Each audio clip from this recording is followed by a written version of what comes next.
Hello everyone, myself Dr. Dushyant Pradeep and you are watching me in an initiative of Directorate of School Education Jammu. So, today's lecture for class 10th physics, we are going to deal with some topics.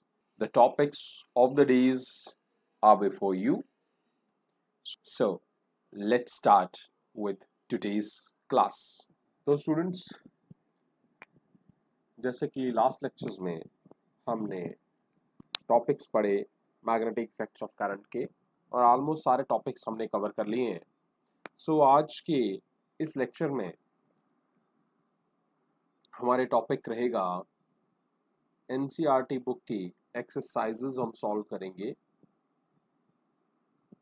तो बच्चों ध्यान से आपने पिछले review भी देख लेना है और ध्यान देना है किस तरह से हम इन क्वेश्चंस को कवर करते हैं।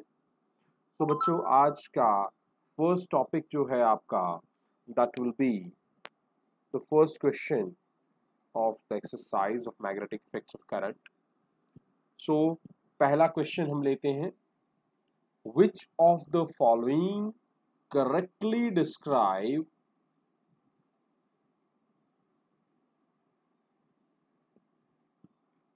which of the following correctly describes the magnetic field near a long straight wire। तो बच्चों हमने टॉपिक पढ़ा था एक स्ट्रेट वायर के पास कौन सी ऐसी चीज है, कौन सी ऐसी स्टेटमेंट जो हमारे पास यहाँ पे है, whether it is A B C या डी, जो परफेक्टली डिस्क्राइब करेगी मैग्नेटिक फील्ड को। सो बच्चों पहला पॉइंट है आपका, the field consist of straight lines perpendicular to the wire. Number 2, the field consists of straight lines parallel to the wire. Number 3, the field consists of radial lines originating from the wire.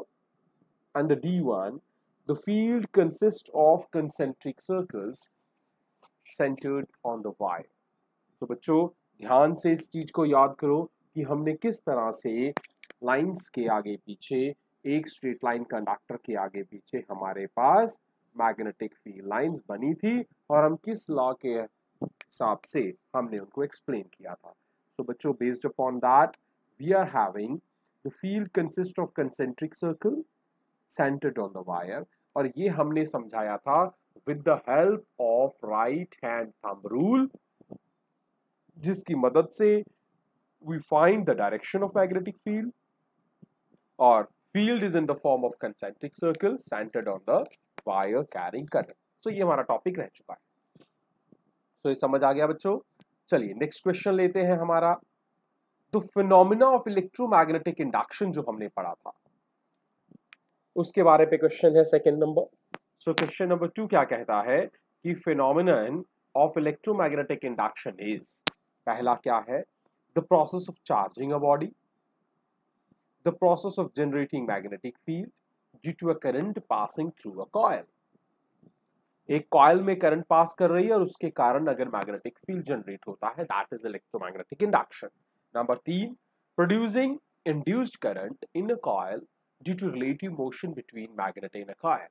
तीसरा कहता है कि produce करना है आपने induce current किसी coil में जब एक रिलेटिव मोशन हो रहा हो between magnet and the coil.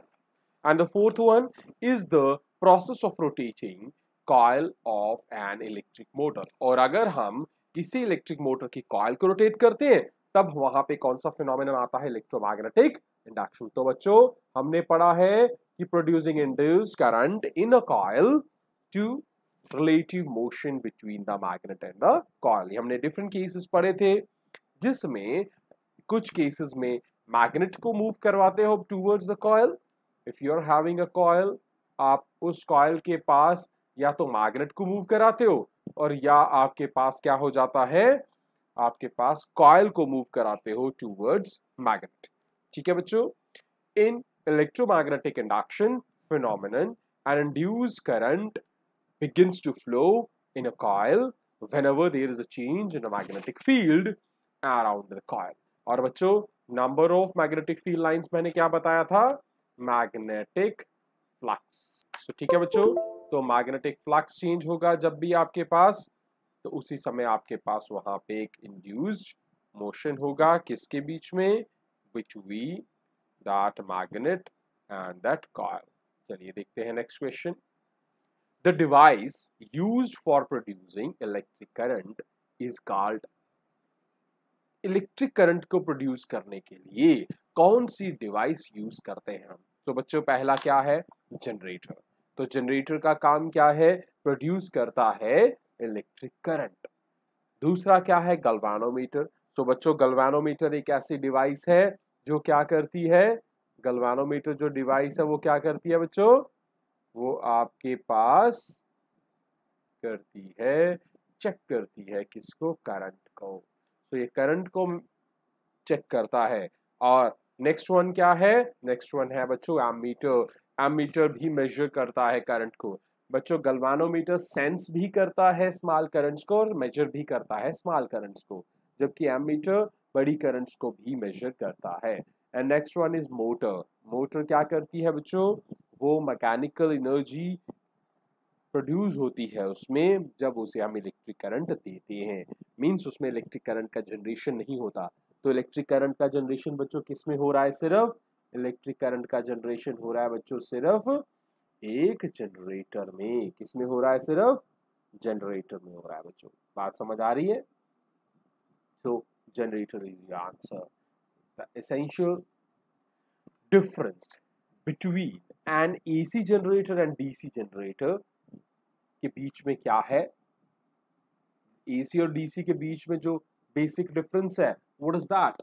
तो बच्चों एसी और डीसी के बीच में जो बेसिक एसेंशियल डिफरेंस है वो इनमें से हमने देखना है, AC generator has an electromagnet while DC generator has a permanent magnet. DC generator will generate higher voltages, AC generator will generate higher voltages.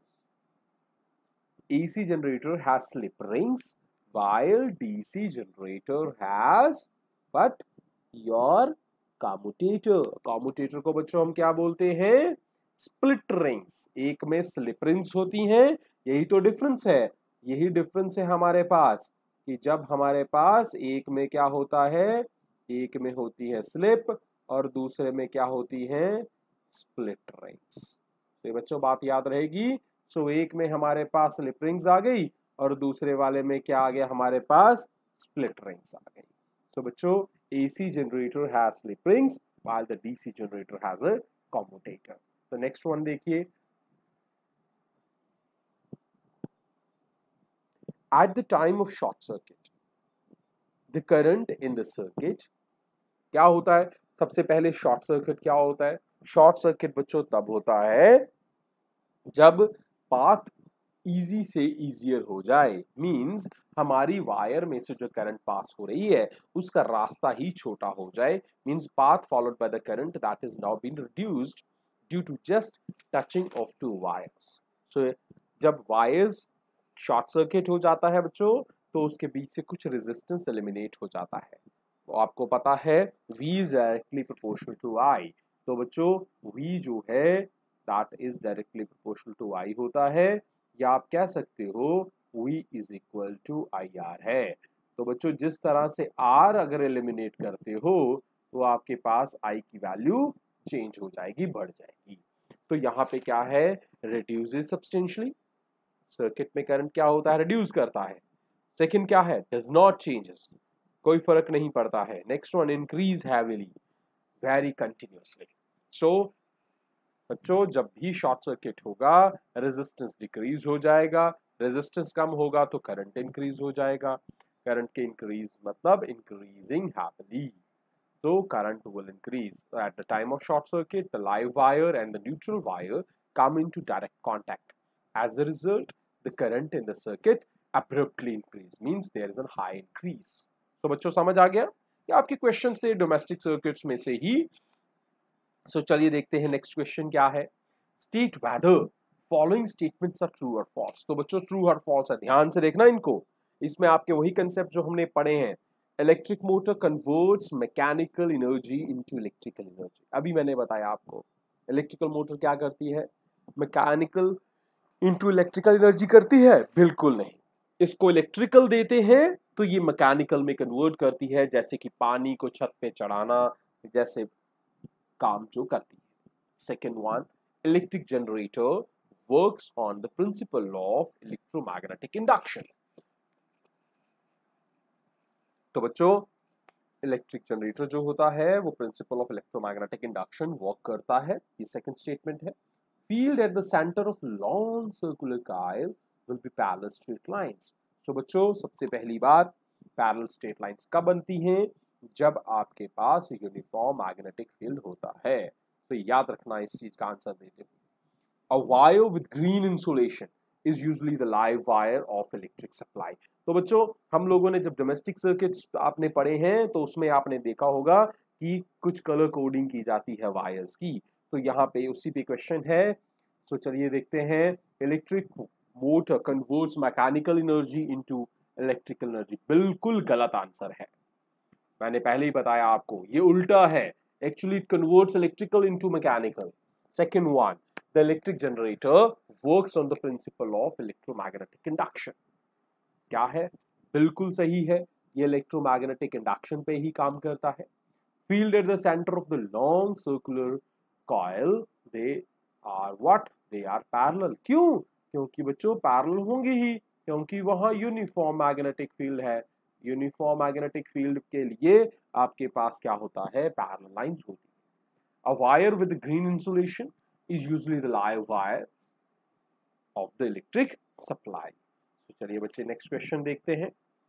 आपका अगला क्वेश्चन जो है उसमें आपको कुछ मेथड्स देने हैं for producing the magnetic field, और हमने लास्ट में पढ़े हैं, हम सिर्फ समराइज कर रहे हैं यहाँ पे। सो पहला क्या मेथड है? तीन मेथड जो आपके पास है मैग्नेटिक फील्ड के, वो कौन से हैं? सबसे पहला, magnetic field can be produced by placing a permanent bar magnet. अगर आपके पास एक परमानेंट बार मैग्नेट हो, उसे आप रखें और आप मैग्नेटिक फील्ड को प्रोड्यूस कर सकते हैं। और in place of permanent bar magnet you can even place a horseshoe magnet at that place where magnetic field is required।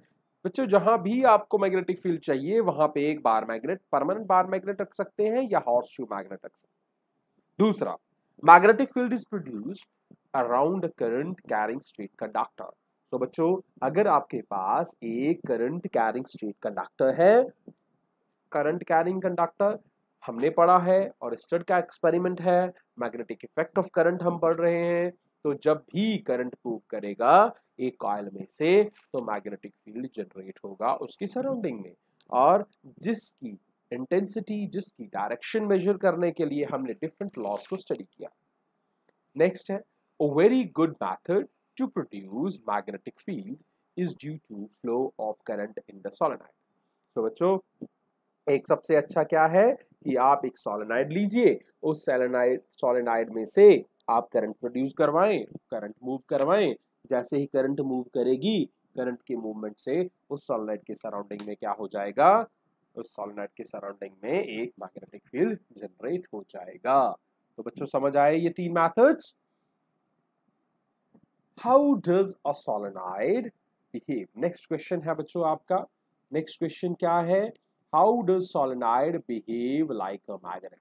Can you determine the north and south pole of the magnet in that solenoid with the help of a bar magnet? Explain कीजिए। तो सबसे पहले बच्चों अगर आपने एक magnet लें जिसके नॉर्थ और साउथ अगर मेंशन हो, डेजिग्नेटेड हो, उसके ऊपर मार्क्ड हो, तो दूसरा अगर मैग्नेट लेते हैं जिसके ऊपर कोई मार्किंग नहीं है, तो मैंने आपको कुछ प्रॉपर्टीज पढ़ाई है मैग्नेटिक फील्ड की, मैग्नेटिक डायरेक्शनल प्रॉपर्टीज भी हैं एज वेल एज उसके आप अट्रैक्टिव और रिपल्सिव प्रॉपर्टी भी है। अगर एक मैग्नेट दूसरे मैग्नेट के पास जाएगा, याद रखिएगा इस इक्वेशन को एक्टिविटी भी करके देखी थी हमने, तो जब भी नॉर्थ पोल के पास या साउथ पोल के पास आएगा, they will repel each other. But अगर उल्टा हो, नॉर्थ को साउथ के पास या साउथ को नॉर्थ के पास ले जाएंगे, तो आपके पोल्स अट्रैक्ट करेंगे, because similar poles repel, like poles repel, unlike poles attract each other. तो बच्चों हम ध्यान से आसानी से उसको चेक कर सकते हैं। चलिए देखते हैं ध्यान डायग्राम से। When current is produced through a solenoid, magnetic field is produced due to each turn in the solenoid coil that is in the same direction. As a result, the resultant magnetic field become very strong and uniform. The field lines inside the magnet are in the form of straight lines axis of the solenoid. Thus, the solenoid behave like a bar magnet. One end of the solenoid behaves as a magnetic north pole and other end behaves as the south pole. तो बच्चों जब ऐसा होगा तो एक north और एक south हो जाएगा। अब हम कौन सा नॉर्थ है कौन सा साउथ है ये आपको आपके प्रिंसिपल्स आपके लॉज भी बता सकते हैं, या अगर आपके पास एक बार मैग्नेट है उसकी हेल्प से आप मेजर कर सकते हो। क्यों? जिस डायरेक्शन में आपका नॉर्थ या साउथ पोल किसका पारामैग्नेट का रिपेल होगा या रिपल्शन एक्सपीरियंस होगी उस डायरेक्शन में उसका वही वाला पोल होगा। मींस अगर नॉर्थ को एक पोल से रिपल्शन हो रही है मींस वहां पे सोलेनोइड का नॉर्थ पोल है, और अगर उसको वहां पे अट्रैक्शन है नॉर्थ को अट्रैक्शन कर रहा है तो वहां पे आगे क्या है सोलेनोइड का साउथ पोल है। तो बच्चों बात समझ आ गई ये। सो सोलेनोइड क्या था पहले सबसे पहली बात फिर से रिवाइज कर लो। सोलेनोइड क्या था आप कह सकते हो it's a long number of turns, एक ऐसी कॉइल जिसमें नंबर ऑफ टर्न्स एक से ज्यादा हो। When is the force experienced by a current carrying conductor placed in a magnetic field is the largest? मैंने आपको एक लॉरेंज फोर्स के बारे में बताया था। मैंने आपको बताया था कि कब आपके पास करंट जो है उसकी वैल्यू सबसे ज्यादा होगी। So when is the force experienced bye the current carrying conductor जिसे मैग्नेटिक फील्ड में रखा है तो सबसे ज्यादा होगी भाई the force experienced by the current carrying conductor placed in a magnetic field is largest when the current carrying conductor is placed in the direction of perpendicular to the field। क्यों ऐसा क्यों? क्योंकि हम लोगों ने पढ़ा था कि आपके पास जो फोर्स होती है that is Q V V sine theta. तो बच्चों सबसे मैक्सिमम वैल्यू कब होगी जब आपका साइन थीटा किसके बराबर होगा 1 के। साइन थीटा 1 कब होगा जब थीटा की वैल्यू 90 डिग्री होगी। So the force experienced will be maximum when magnetic field is perpendicular to the direction of the current carrying conductor। तो ये बात समझ आ गई बच्चों आपको। सो चलिए देखते हैं नेक्स्ट वाला question. Draw label diagram of an electric motor. एक इलेक्ट्रिक मोटर का लेबल डायग्राम बनाइए। Explain its principle working. What is the function of split rings in an electric motor. तो बच्चों डायग्राम में आपको बता रहा हूं ठीक है, और इसको हमने कंप्लीट लेक्चर पढ़ा था लास्ट वाला। सो आपके पास यहाँ पे मैग्नेट्स हैं, यहाँ पे आपके पास स्प्लिट रिंग्स हैं ये, और यहाँ पे आपके पास ब्रशेस हैं कार्बन ब्रशेस हैं आपके पास। यहाँ आपके पास की है बच्चों, ये आपकी करंट कैरिंग कंडक्टर है, वायर है, ये बच्चों आपके पास बैटरी है ठीक है, and this one is your armature rectangular armature coil ठीक है बच्चों, और ये आपका एक्सल ये हो गया आपका। अब किस प्रिंसिपल पे वर्क करता है तो हमने पढ़ा है कि अगर किसी कॉइल को मूव किसी कॉइल को करंट में से मूव कराई जाए और उस कॉइल को रखा जाए किसमें एक मैग्नेटिक फील्ड में। Means if a current carrying conductor is placed in a magnetic field it will experience a force and the direction of force will depend upon the direction of the current and the magnetic field that we have already studied. So the principle is there ठीक है, और इसी तरह से आपके पास आ जाएगा इसका working. जब भी आप इसे करंट प्रोड्यूस करवाओगे करंट मूव करेगी आर्मेचर कॉइल में, और आर्मेचर कॉइल से आपको मोशन इस पे एक्सपीरियंस होगा due to the property of current and the magnetic field. Name some devices in which electric motor are used. ऐसी डिवाइसेस बताइए जिसमें इलेक्ट्रिक मोटर यूज होता है। ठीक है बच्चों, सो किस किस में इलेक्ट्रिक मोटर यूज होता है पढ़ा हुआ है हमने, पिछले टॉपिक का लास्ट वाला था। Electric motor are used in such devices where we want to convert electrical energy into mechanical energy so as to drive that machine. In our houses, electric motors are being fitted in electric fans, coolers, air conditioners, mixers, grinders, washing machines, refrigerators, juicers, computers, etc.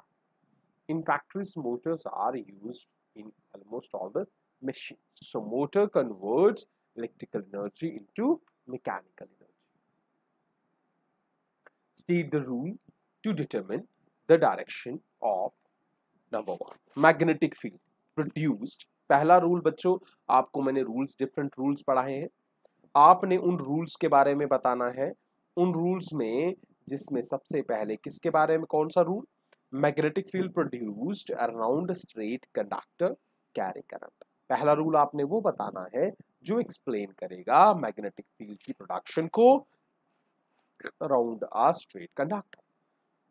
दूसरा rule, force experienced by current carrying conductor placed in magnetic field which is perpendicular to it।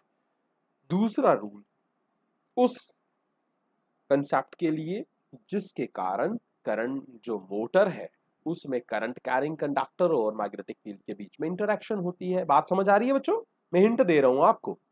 And the third one, you have to explain the current induced in a coil due to its rotation in the magnetic field. कि जब भी current जो है induce होती है coil में, किसके कारण, ड्यू टू रोटेशन है मैग्नेटिक फील्ड, तो उस समय कौन सा लॉ एक्सपीरियंस होता है। तो सिंपल है बच्चों, तीनों लॉज मैंने लिख दिया आपके लिए। मैक्सवेल का right hand rule, thumb rule, जिससे आपको पता लग सकता है, फ्लेमिंग का left hand rule and Fleming का राइट हैंड रूल। तो बच्चों ये तीन ही लॉज हैं जिनके बारे में मैंने आपको एक्सक्लूसिवली एक्सप्लेन किया है, सारे एस्पेक्ट्स को, सारे कंसेप्ट्स को, तो ये यूज किए जाते हैं आपके लिए। तो बात आ गई समझ बच्चे। सो अब आपके पास क्या है, कुछ और नेक्स्ट क्वेश्चन क्या है आपका, आपको लेवल डायग्राम बनानी है, ड्रॉ लेवल diagram and explain the principle working. ये हमारा हो गया है ऊपर भी। अब है आपके पास two circular coil placed close to each other if the current in the coil is changed. ध्यान रहे क्या पूछ रहा हूं मैं, आपके पास नेक्स्ट क्वेश्चन क्या है, आपके पास कौन कौन सी कॉइल्स हैं, दो कॉइल्स हैं बच्चों, एक ए कॉइल है, एक बी कॉइल है। हम करंट किस में चेंज कर रहे हैं, ए कॉइल में करंट चेंज कर रहे हैं, ए कॉइल में हम करंट चेंज कर रहे हैं। But will some current be induced in coil B, yes बच्चों। देखिए जब करंट ए में चेंज होगा, करंट ए में एक चेंज होने के कारण एक मैग्नेटिक फील्ड जनरेट होगा। ठीक है, जब मैग्नेटिक फील्ड वहां पे बनेगा तो मैग्नेटिक फील्ड की प्रोडक्शन के कारण, और मैग्नेटिक फील्ड एक वेरिएबल करंट के कारण हो रहा है तो मैग्नेटिक फ्लक्स भी वेरिएबल होगा, और अगर मैग्नेटिक फ्लक्स वेरिएबल होगा तो मैग्नेटिक फ्लक्स की वेरिएशन के कारण एक करंट इंड्यूस होगी सराउंडिंग में। तो बात समझ आई है बच्चों, तो करंट इंड्यूस होगी जब एक में वेरिएबल करंट मूव करेगी, फ्लो करेगी। तो बात समझ आया बच्चों। नेक्स्ट क्या है आपके पास, state the rule to determine the direction of current. ठीक है, ये हमने ऊपर पढ़ लिया। When does an electric short circuit occur. अब अगला क्वेश्चन है कि शॉर्ट सर्किट जो होता है, जैसे ऊपर हमने पढ़ा कि इलेक्ट्रिक शॉर्ट सर्किट का होता है जब भी, तो वहां पे करंट जो है बड़ी फास्ट मूव करती है, बड़ी इंक्रीज हो जाती है, रैपिड इंक्रीज हो जाती है। अब होता क्यों है भाई, बहुत सारे केसेस हैं। जब वायर के ऊपर से इंसुलेशन ब्रेक हो जाए, क्या हो जाए, शॉर्ट सर्किट में क्या होता है बच्चों, शॉर्ट सर्किट में वायर की इंसुलेशन ब्रेक हो जाती है, तब जाके, और इंसुलेशन क्यों ब्रेक होती है, that may be some harm to the wire, or that may be the increased temperature in that current carrying conductor। अगर करंट इंक्रीज हो, करंट इंक्रीज होने से वहां पे हीट जनरेट हो, और जनरेटेड हीट जो है उसके कारण वायर का इंसुलेशन मेल्ट हो जाए। so that can create the short circuit. ठीक है बच्चों, last one is, last question है आपकी एक्सरसाइज का, what is the function of an earth wire, why is it necessary to earth metallic appliances.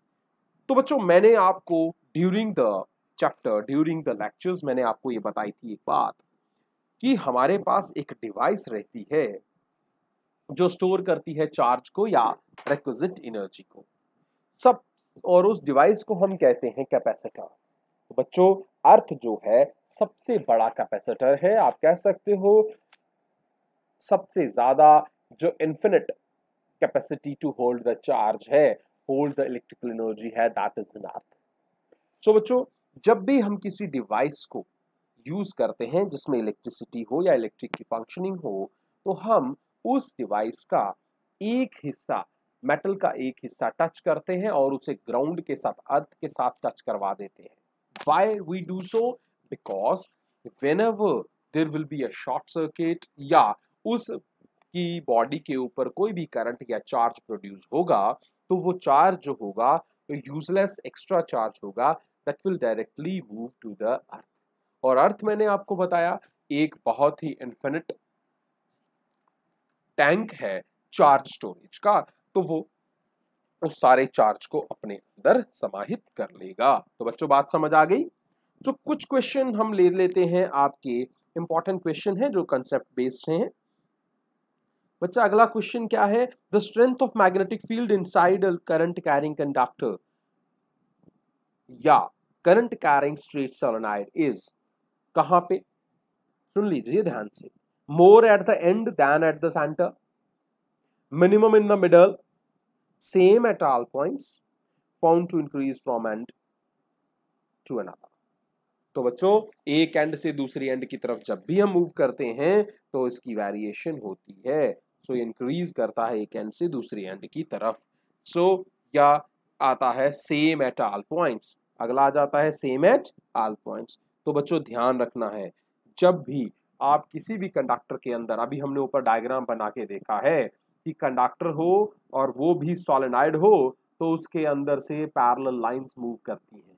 तो बच्चों पैरेलल लाइंस की जो इंटेंसिटी है और नंबर डेंसिटी है वो हमें देती है कि वहां पे वेरिएशन कैसी है। तो बच्चों अगर पैरेलल लाइंस आपके सॉलिड कंडक्टर सॉलिनॉइड में अंदर से हैं, तो इसका मतलब है उसके अंदर यूनिफॉर्म मैग्नेटिक फील्ड है। बात समझ आ गई। तो अगला फिर पुराने क्वेश्चन से ही जुड़ता है, to convert AC to DC generator क्या करना पड़ेगा। Number what, slip rings and brushes must be used, split rings should be used, rectangular wire to be used, stronger magnetic field। बच्चों एक ही डिफरेंस था स्लिप और स्प्लिट रिंग्स का। तो अगर स्लिप रिंग्स चाहिए तो एसी रहेगा, और अगर डीसी में कन्वर्ट करना है तो you should have split rings. तो बच्चों बात समझ आ गई आपको। तो ये था बच्चों आपका chapter magnetic effects of current. उम्मीद है आपको समझ आया होगा। जुड़े रहिए मेरे साथ आपके इसी लेक्चर सीरीज में। नेक्स्ट लेक्चर में हम नेक्स्ट एक नया चैप्टर शुरू करेंगे।